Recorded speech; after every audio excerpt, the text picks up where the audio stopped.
Chapter 2 Introduction. In Chapter 2, we look at the interior of a building and how to kind of texturize that out.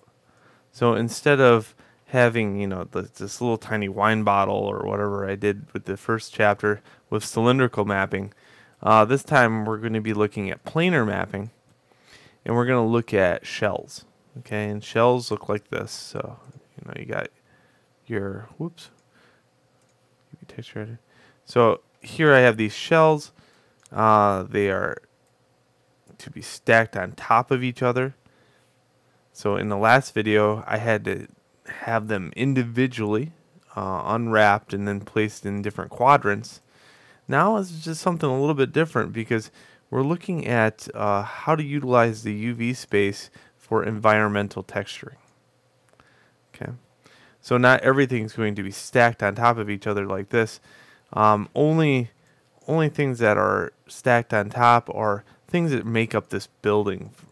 Like, let's say I have a static mesh in the room, like a pop can or something like that on the floor. Certainly, that would not follow the same law of this, okay? So there's many different ways to do things with UVs. There's stacking UVs, there's mirroring UVs, there's UV layouts where they're much like the wine bottle. In the last video, we would have everything all neatly organized. So there's a lot to learn in this video series, no doubt about it. But for right now, we're concentrating on big ideas. We're concentrating on this huge area. How do I get the textures to match the scale? How do I get the scale of the building down pat? How do I do those things? Okay. How do I random up textures? So if it's a tileable texture, how can I implement some kind of grunge to it so it doesn't look like a pattern if I go to mirror it over and over and over again? Okay. Now, another thing I want to kind of point out here as far as an introduction goes, this also has some bonus footage now. So with this series, every once in a while I'm going to have some bonus footage. This bonus footage is 5,000. And in this footage, I cover how to get scale. So you can see that I have this little stick here. Where'd he go?